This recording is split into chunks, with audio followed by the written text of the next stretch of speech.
Everybody. This is John Crutchfield. This is the Grab the Map podcast, and we're excited to have you today. I'm excited to have you listening again, where every week we get to talk about rental real estate investing. We get to talk about buying properties, fixing them up and renting them out, or flipping them. We get to talk about wholesaling them sometimes. We get to talk about all things real estate. And today I've got a guest for you that I've been hoping to have for a while. Sean O'Rourke is here. You should be able to see him. And we're going to be talking today about rental real estate. I think a good topic for today is just the getting started, right? Jumping off, getting started, how to start a real estate business, maybe with little money, no money. Sean has a very interesting story, and we'll title this later, and you'll see what the title became. But we're going to get started. Hey, Sean, you there? Yes, sir. I'm here. How are you? Man, I'm doing pretty good, man. I'm still getting used to being on YouTube and people being able to see me when I do this. It's a different dynamic, but I like seeing the simple home exits, man.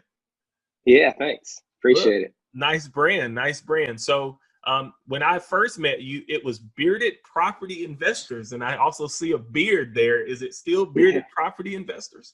Yeah, so that's one of the LLCs that we own. Yes, so Awesome. we still have that. Awesome. Well, very glad to have you. One of the things that I really like about our interactions is that you're usually very open with information, very open with what you're doing. Sometimes so much so that I think you might create a little competition for yourself, but you're always willing to share ideas. And so I'm glad you came on the podcast today.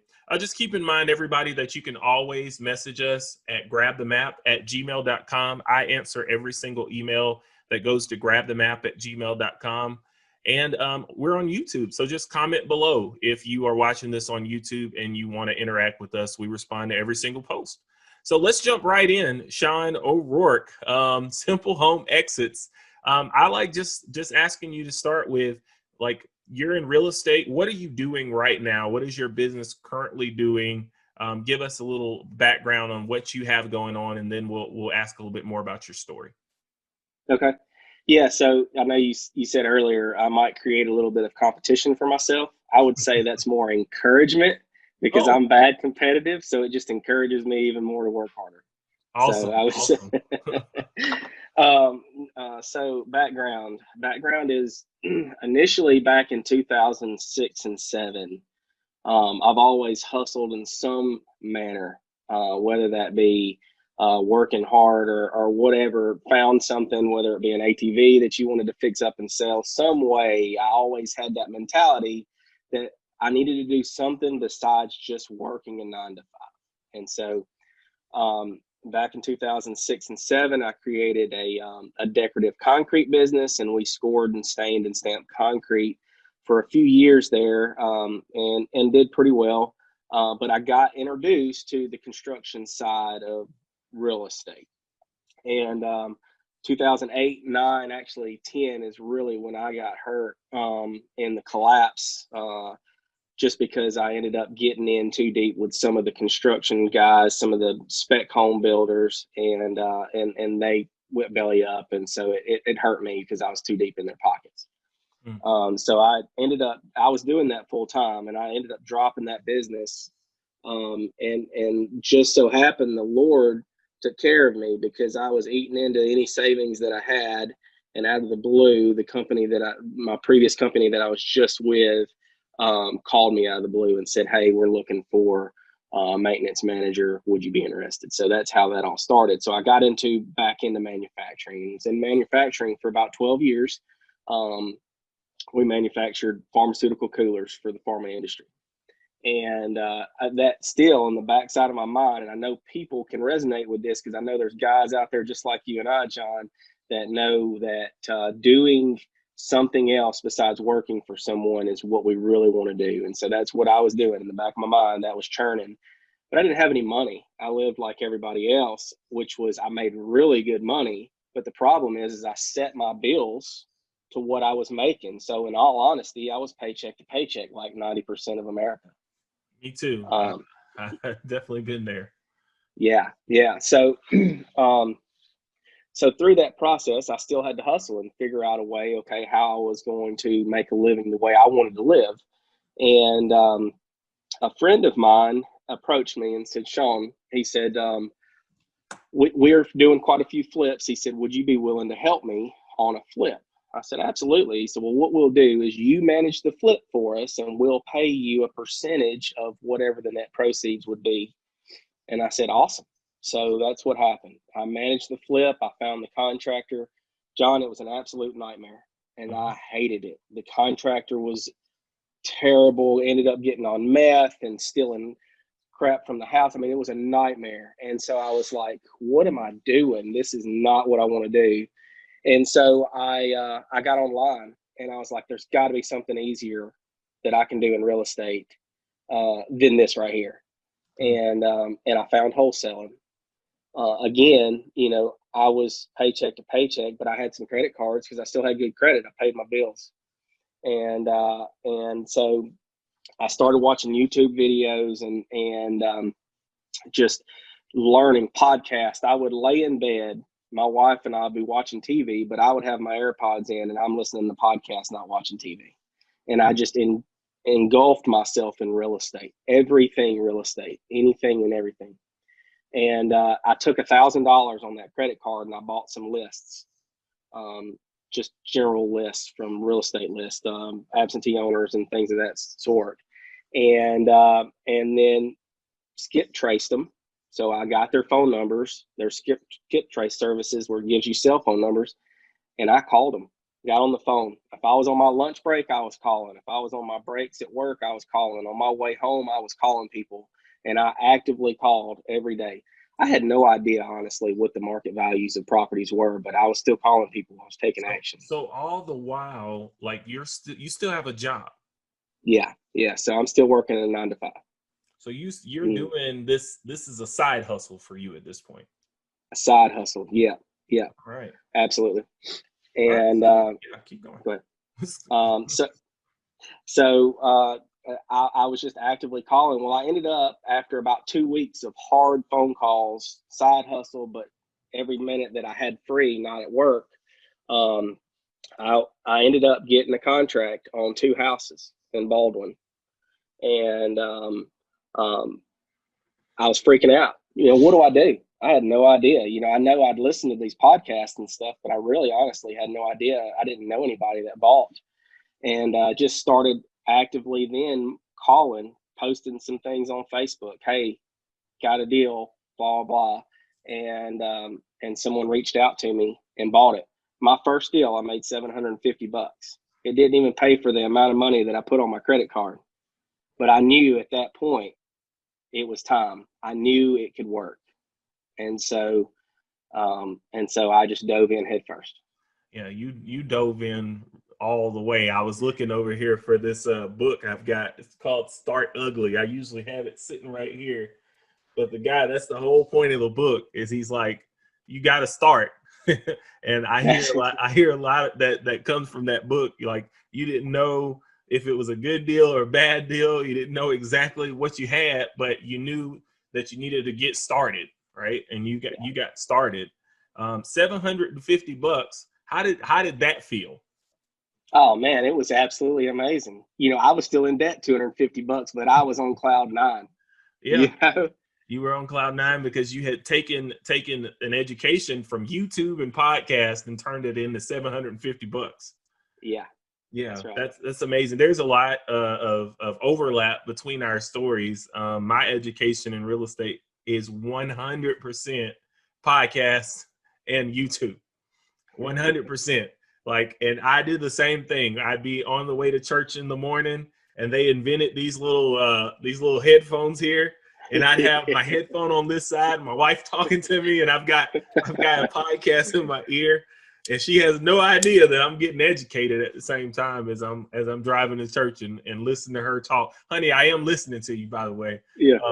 I don't do that anymore. I've actually stopped doing that. But I did it every day for a couple of years, I feel like. So that's pretty cool. So I heard a lot of stuff that we might want to just delve into here. But, you know, the first thing I heard is that you actually owned a business before and you Mm, quit. You didn't have a job before. You yeah. had dived in, which I think is different than what I even knew about your story, because that tells me that this go at it is an exercise in perseverance for you, right? Mm. Tell me this, like, what are you doing this time to maybe recession proof your business, or that you feel like would make you better prepared if there was a kind of a disruption in the market this time that you maybe didn't do that first time? Yeah. Yeah. So there's, I think, three different things that I'm doing currently. One is I am paying off um, things that are not assets. So anything that's a liability, I'm actively paying that note down so that I don't have that bill. Okay. The second thing is I am building a nest egg that should be able to sustain me for 2 years. So that I want that kind of nest egg. Now I still might use it as long as I have liquidity and I can get it back out pretty quick. But I am building that nest egg, so I don't want cash just sitting in the bank, but I do want some cash sitting in the bank.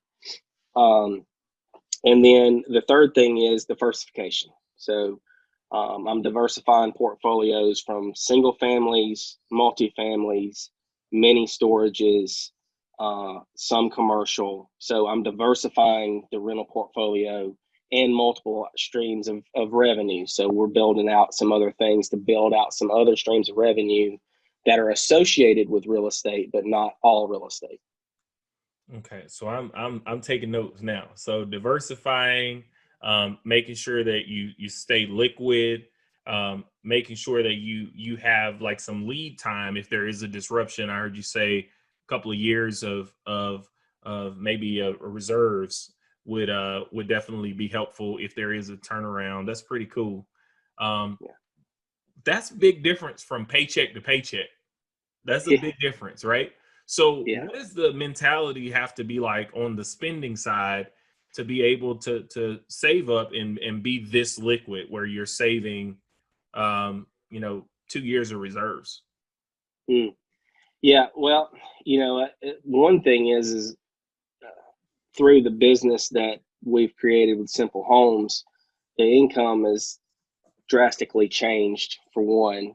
But two, the mindset is I still live um, actually probably less than what I was living on prior to the jump to full time. Hmm. So I haven't changed my mindset or my thought process of, okay, revenue or income is increased, so my living habits and spending can increase. It is no, I need to stay pretty clear cut on a regiment for a certain period of time, so that I know that I can at least build that nest egg. And two, this is a new venture, so I mean it's relatively new, and house flipping is not something that that is it's cyclical, right? So it's up and down. So I have to grab the grapes while the grapes are ripe, Yeah, but prepare for the winter that's coming. yeah, and you know that it's cyclical, and so this is the reason why you're diversifying, getting more liquid, um, and still living, below your means is what I heard. Yeah. I think a lot of guys that want to get into flipping, gals that want to get into flipping, there's a lot of marketing out here that attracts them to the real estate classes with the shiny cars, and it attracts them with the fancy clothes and the dollar signs and the suits. And I have to say, I make more money per hour in real estate than I've ever made. So that's definitely something that can be a tool to buy things that you like to buy. Um, Mhm.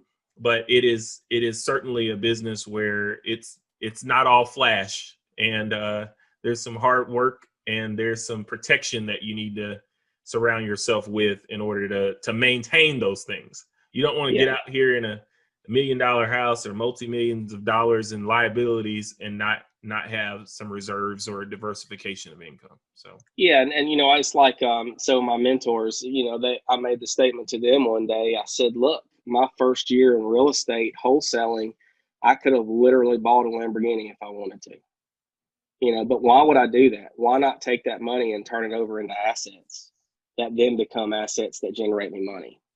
Mm. That's the difference, I guess, in mindset. And that's where people fail, I believe. I see some of these guys out of Memphis that are wholesaling. They've got a great market, wholesaling market, and flipping market's great. But they're just burning and turning and then putting 26-inch rims on their car instead of taking that $8,000 that they could have used for a down payment on another house. Yeah. Yeah. And I think that this is why I wanted to bring you on, is because your mindset is totally different than so many guys that get into wholesaling or flipping. You've got it, right? And I think a lot of people think I'm crazy because I buy a lot of stuff. But I think we have similar paths in that once you told me, I have a similar story. I was a principal of a school. I had, you know, 40, 50 employees, making six figures plus bonuses, a career with a good retirement account. And I thought like that I was living, but those nice paychecks that would come in every month or couple of weeks, they were going right back out. Just buy a Yeah. nicer house or, put cars on payments. And, when the bill collectors would call and say, hey, look, we need some money. I had it to give them, but I was borrowing it from the next paycheck. And it didn't make any sense. Like you go to school, get all these degrees, and you get a nice job and you don't have any money. And I hear your story, and I'm just like, once somebody explained to me that instead of buying liabilities, I could buy assets, I just decided to take off with it. And so right now I'm buying income. You got some income, call, grab the map, call Simple Home Exits, right? And Yeah. it's like, if you could tell me, I want to have as many people paying me at the beginning of a month as possible. And it's just a beautiful thing. So I'm glad to hear that you kind of have a similar story. We have some parallel there. Let me dive into something that you just said, because you kind of snuck it in and we hadn't brought it up yet. But you said jump to full time. Like, have you jumped to full time again in real estate, or have you quit your job? Tell us about that. Yeah. So I quit my job again, July. The beginning of July will be my jump to full-time real estate. Hold up. Um, Say it again. We gotta put something above your head. I quit my job. That's awesome. Again, that's yeah, pretty cool. yeah. In an election year too, by the way. We don't know what's going to happen. Crazy, but crazy.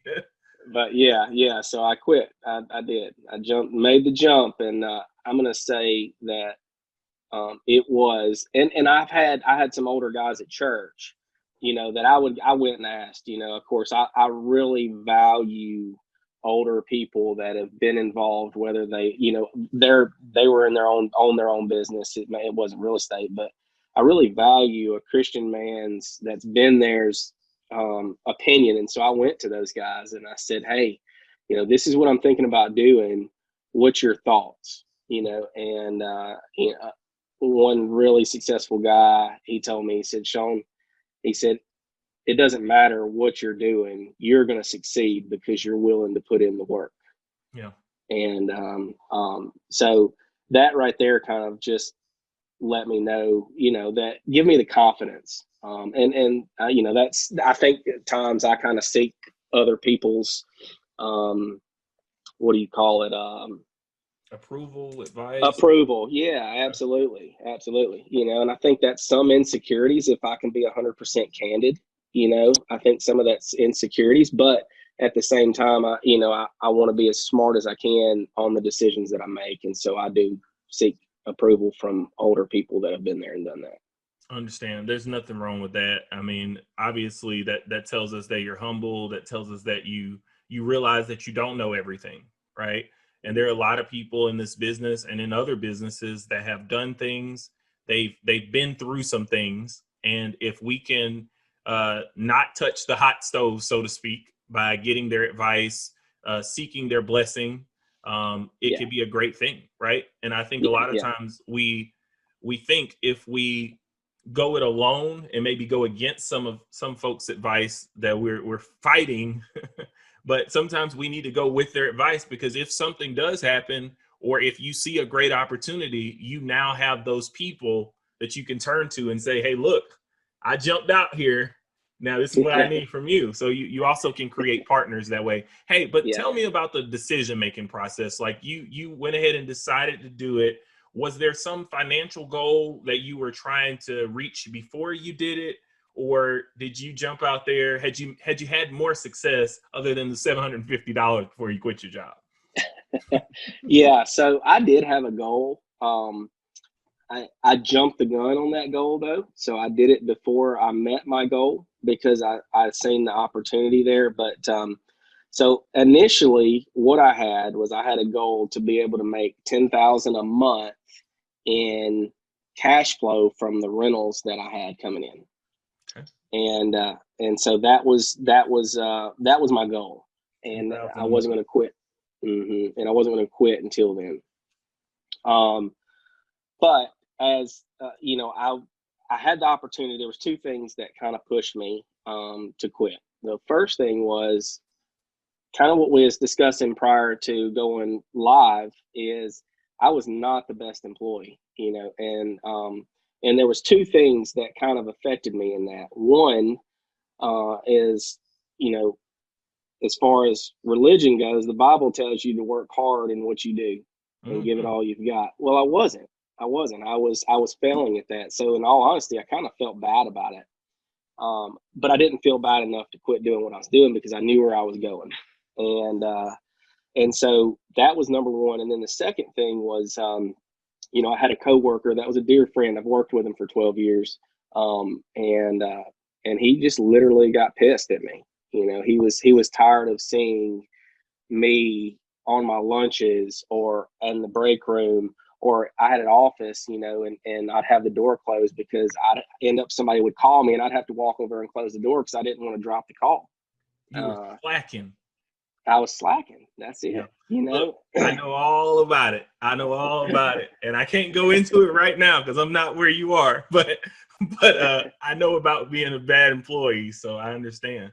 So Yeah. that desire to not be a bad employee, or to not, I think the verse might say, like, doing the best we can at everything we do, right? Yeah. That was also pushing you to jump in full time. hmm Yeah, that, and then I had some guys that I've now partnered up with Simple Home Exits that were phenomenal businessmen that owned a multi-million-dollar business prior to me and sold it. Approached me and said, "It's time. We want you. We want to be on a team with you. We see your value, and come with us full time." That helps. That helps. Yeah. So you definitely got some things going for you in that way. All right. So tell us. I think this is a great place to say. Um, Walk us through one of your real estate deals by the numbers. Something you've worked on recently, or maybe your favorite deal. Hmm.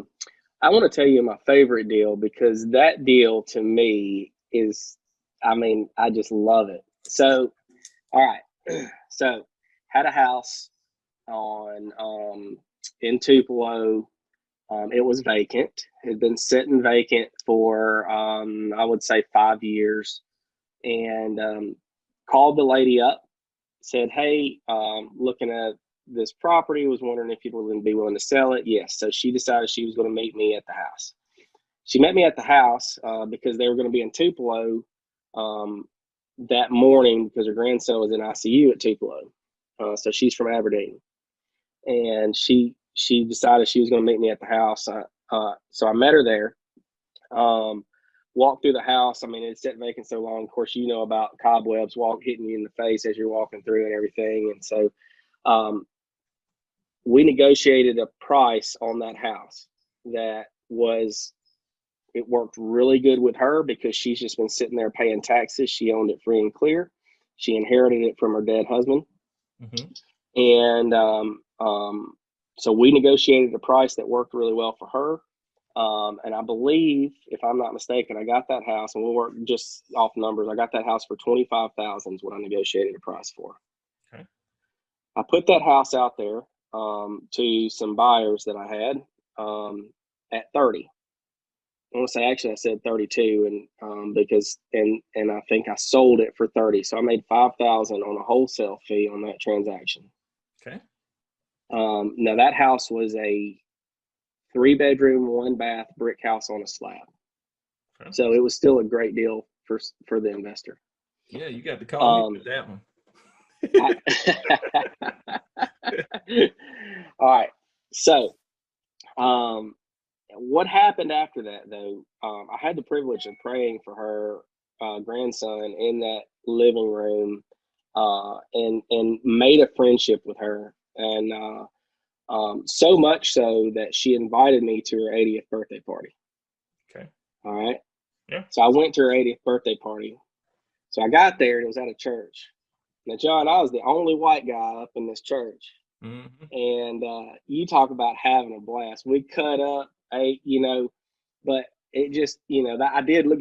I had some funny looks when I walked up in there because me and my wife and kids. But once they sat down and knew what I was there for, we just had a blast. And so we got to talking there at the birthday party, and she said, Sean, she said, I've got this land that I want to sell. Would you be interested in buying it? Do you know the land I'm talking about, John? I might once you tell me, but right now I don't. Okay. All right. So I said, yes, ma'am. I said, I'll look at the land. Can you give me an idea on the price? She said, well, go by and look at the land, and then let's meet. So I said, okay. So we went by. I went by and looked at the land. It was right off of Highway 276, and I said, so I called her and I said, yes, ma'am, I'd be interested in it. What would you want for it? She said, well, come meet me. So she met me back at that brick house that that I'd wholesale. And she brought a piece of paper with her, and it was the tax papers, and so it was valued at $6,700 was the tax value on the land. Mm-hmm. This was 23.7 acres. Okay. And she said, I want this right here, $6,700.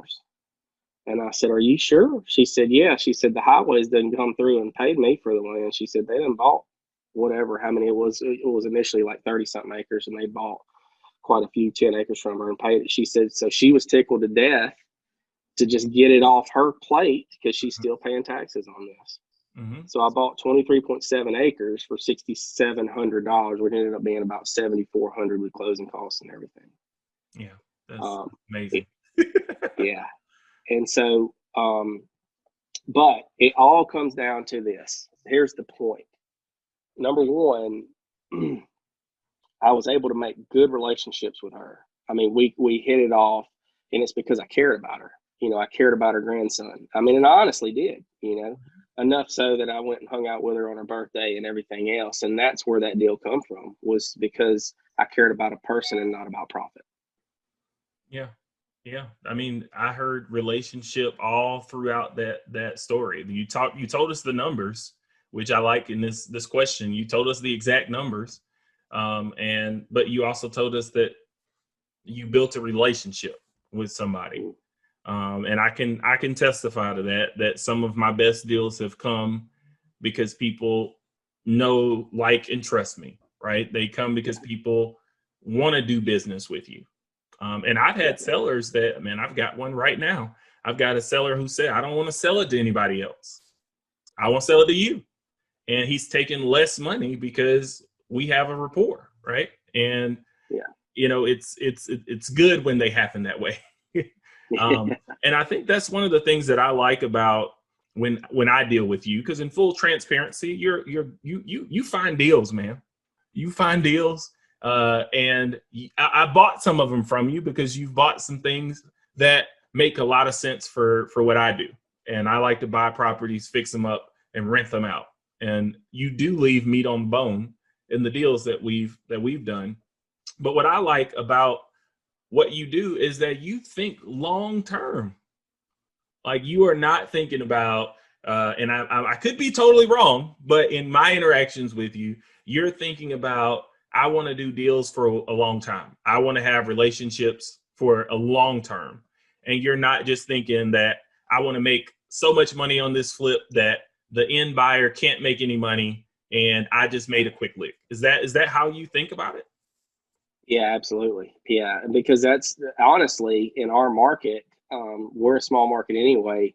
We're going to come up against each other, and so Yeah. we have to work together instead of being competition. We need to be together in allegiance as far as getting deals done. Yeah, yeah, and your long term thinking. I think I have to admit, like I started my business. You know, I started about 6 years ago, and I started. Um, I didn't think that way at the beginning. You know, people who've listened to my podcast, they know I messed up some relationships at the beginning because I just wanted the money, and Mhm. it's the biggest regret that I have. So hearing you think like that now is definitely something that is something that I resonate with. Anytime that I get into a situation where I feel like I might be getting greedy or I might be thinking short term, I back out. Like I'm completely out. I don't want anything to do with it because I value the relationship much more than I value the money. And it's good to hear that from you. Another thing that I like, and I know we're running out of time, but another thing that I like about with you is that you have this ability to think outside of the box to get things done, and we heard that in your story right there. Where does that come from, your ability to think outside of the box, creative thinking to get deals done, and how has that benefited you? Yeah, yeah. You know, and this might sound crazy, John, but I think part of that is just straight hustle, man. Hmm. When I grew up, I was broke. You know, I thought LA Gears were high end. You know, They were and cool. They light it up. They did the lights on the bottom of the they shoe. did, right? And I couldn't afford them, right? So I didn't even get to get any.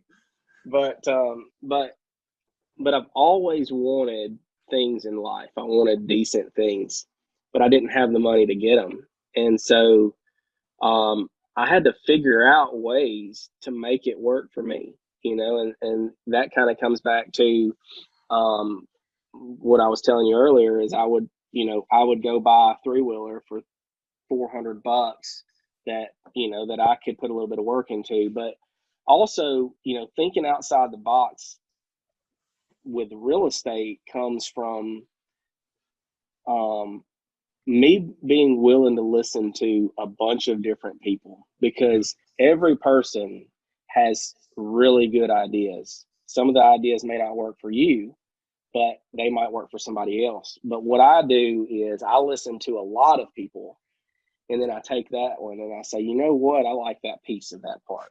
And I'm gonna stick that right back here, and Yeah. I'm gonna store that. And so I grab from a whole bunch of different people small tidbits and then make it my own. Absolutely. So you're just like collecting tools and putting them in a toolbox, and then you pull them out when you need them, right? Yeah.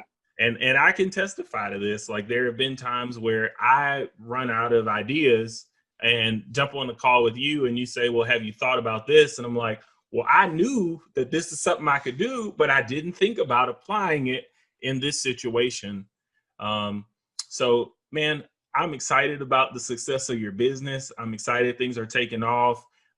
Excited about the branding I see here. Um, you know, you look happy, you look healthy, so that's an awesome thing as well.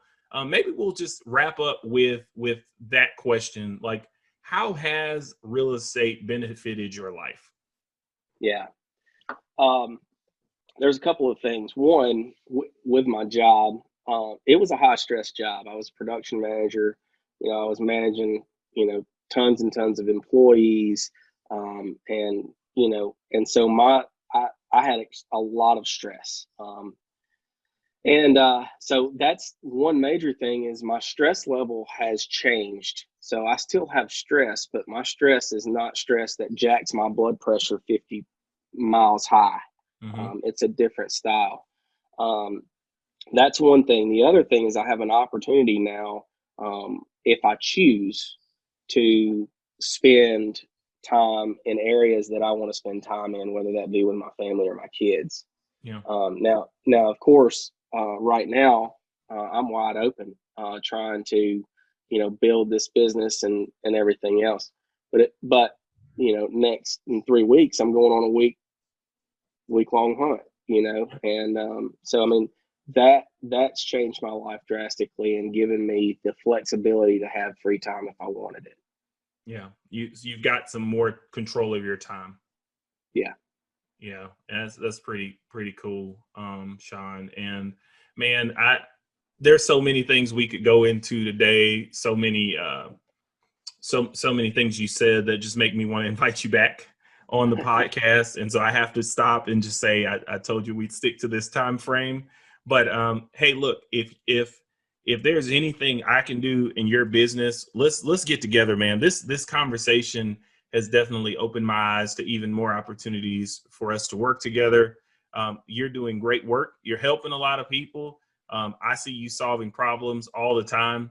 Um, how can people reach out to you if they are interested in working with you or buying a house or however else they might be able to partner with you?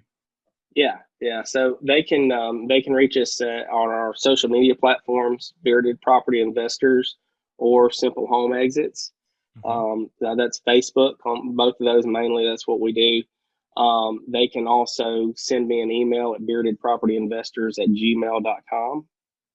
Um, and then just if they'll send me that, then I'll shoot them a reply back, and maybe we can get a phone call or something.